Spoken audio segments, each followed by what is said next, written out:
Hi, my name is Rajiv and I'm an occupational therapist. I am one of the contributor towards Therapy Zone. Today I'll be talking about sensory modulation disorder. So basically sensory modulation disorder, before talking in detail about it, I would like to mention here that sensory integration, we have our prime senses like touch, tactile, our sense of balance, that is vestibular, our joint position sense, that is our proprioceptive sense.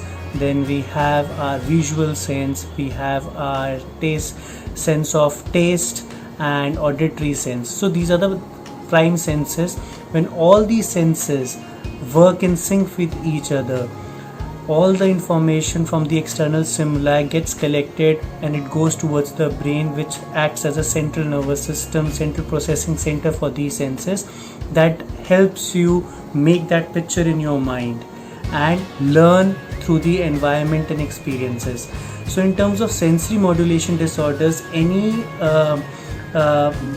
sensory pathways, when they are not working in sync with each other, or there is lack in the registration or collection of these sensory inputs to the external stimuli, or the brain is failing to register and process all these sensory informations in the right way, it leads to sensory modulation disorders.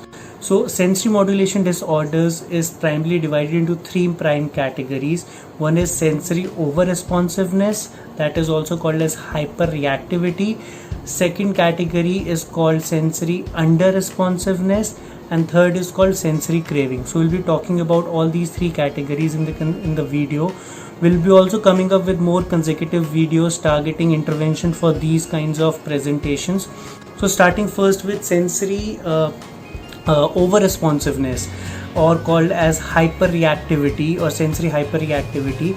So kids with these kinds of this kind of specific symptom will have a presentation where they are more defensive. They are more of a defensive kids in terms of being exposed to any kind of sensory input, whether it's touch, whether it's vestibular, whether it is in terms of tasting some kind of food, or traveling in a car, or going in kind of unstable platform. So any kind of sensory input, basically it is a situation where even little bit of a sensory input is too much for them, so they becomes they are usually very hyper reactive towards that. As the word suggests, any kind of sensory input in terms of this will leads to a hyper reactive response, overreactive response, that leads to an irritable presentation in such kids, and they become very defensive in exposing themselves to these kinds of sensory input. Just to quote some examples, things can be, for example, you must have seen kids who are very sensitive and defensive to the touch of water.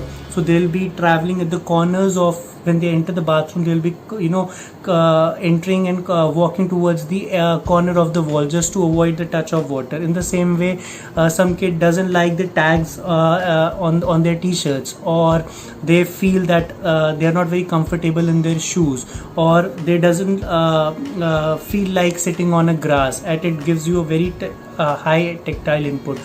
Also, I would like to explain here that these kinds of symptoms are not that it happens only in kids. It also happens in neurotypical kids, neurotypical kids or people like us. So there can be certain a situation when we are traveling in the mountains. Okay, so when the car is going round and round up the mountains, it is giving us a lot of vestibular input. So people who have a lot of overreactive or very sensitive towards that kind of stimulation, that really results in a very hyper reflexive response of your nervous system, and leads to puking and other kinds of symptoms. So for kids also, whatever specific sense in which they are having this kind of defensiveness will have a lot of defensive presentation in such exposures. So this was about sensory over responsiveness or hyper reactive. Coming to the next class, that is sensory under responsiveness. In this specific category, if you expose a child to any kind of sensory input, it can be any kind of sensory input that vary from each child. They might register the sense and won't react anything, or they totally ignore that kind of sensory input. So you don't see any kind of presentation, whether you expose them to any kind of amount of sensory input in terms of tactile, vestibular, touch, pressure, okay, auditory, visual. So you won't see through this kind of presentation, they won't be able to receive that kind of sensory input in a kind of learning situation, and that hampers their registration and processing of that specific sensory input. So that was hypo-responsiveness. Coming to the third category, that is sensory craving. For specific sensory craving, they're also called as seekers. For them, even too much is very little for them. If you give them ample amount of sensory input, okay, they will still be receiving it, and it will result in a lot of presentation like restlessness, running around. They might be liking to jump or crash on the bed or on any furniture or sofa.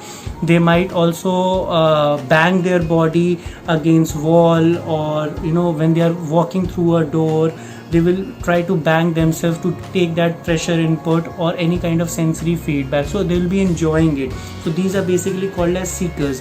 So they'll be seeking any tactile input or vestibular input or any kind of, say, visual. There are also kind of visual seekers where they will like to look at dazzling lights or different kinds of lights and they enjoy it. So even no matter how much you give them, they will still be seeking that more. I would like to mention, looking at these three categories, it will be a kind of a situation when you see such children giving you such kind of presentation.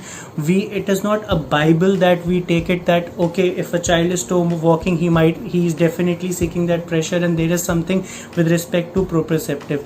These are presentations. As a clinician, we should always look for patterns, and we should also follow a standardized protocols to rule out a certain diagnosis before coming to any kind of conclusion. Just to make it more clear, I want to give you an example. So we are in the COVID times. So any person might have cough, cold or running nose. That doesn't mean he has coronavirus. Okay, it can be coronavirus, or it can be a general flu or fever or cold. But to rule that, to come to a conclusion and diagnosis, you need standardized protocols or standardized tests to see where is the problem. In the same ways, to diagnose certain kids whether they're having sensory modulation disorder and in which category they lie, whether they're lying in sensory hyporesponsiveness or sensory hyporesponsiveness, and that is under responsiveness, or sensory craving.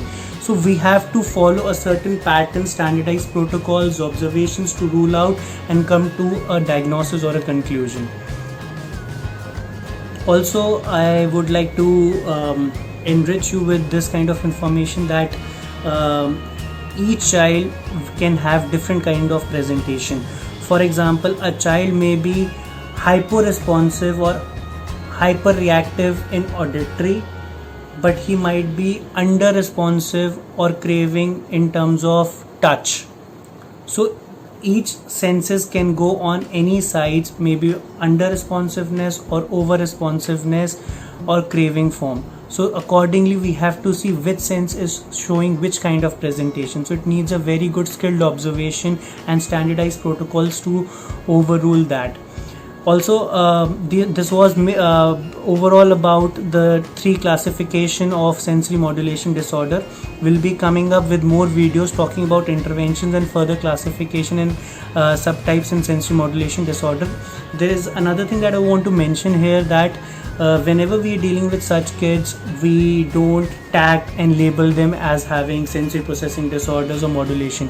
Whenever we are working closely with the kids as a clinician or as a caregiver, we always put our statements in the most positive and constructive formats. Like, for example, if I say a child has vestibular dysfunction or he needs a lot of vestibular, so we might always say that the child likes to go on the swing, instead of that he's a seeker or he's a defensive person. You can always put it and work on the symptoms or sensory system that is more positive for the child and needs more exposures and work in right direction to be worked on. So if you like this video, give us your feedback. We'll be love to hear from you with more questions and feedback.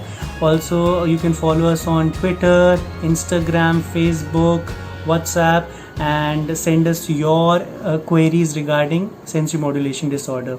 See you soon in the next video. Thank you for watching.